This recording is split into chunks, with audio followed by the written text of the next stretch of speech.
This week, another step along the way of what's been a long-running saga. How exactly did we get to this point? Well, to answer that, we have to cast our minds back to 2018 and 2019. Two deadly crashes in Indonesia and Ethiopia, killing hundreds of people and forcing the entire MAX fleet of Boeing to be grounded for nearly 2 years.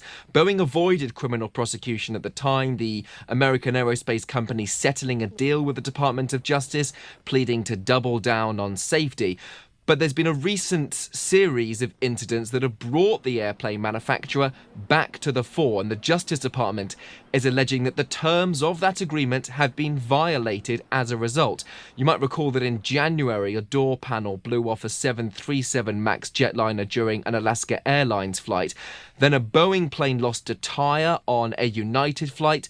And in the same 24 hours, another United Boeing flight slid off the runway during a landing. Nobody was hurt in those incidents. They have left, though, Boeing potentially exposed to prosecution under the terms of that deal with the DOJ. The company is being investigated as well by the Federal Aviation Administration. It submitted another safety improvement plan to that body.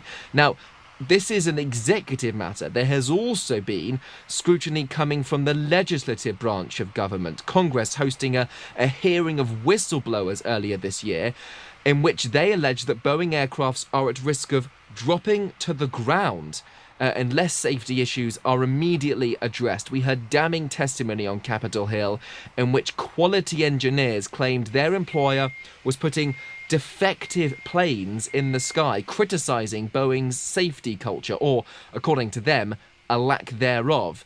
Boeing maintains these accusations about their plane's structural integrity are inaccurate.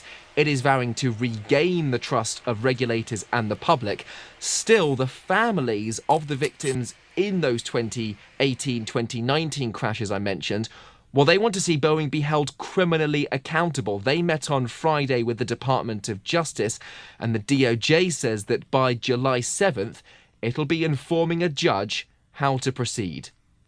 Benji Hyer, CGTN, Washington.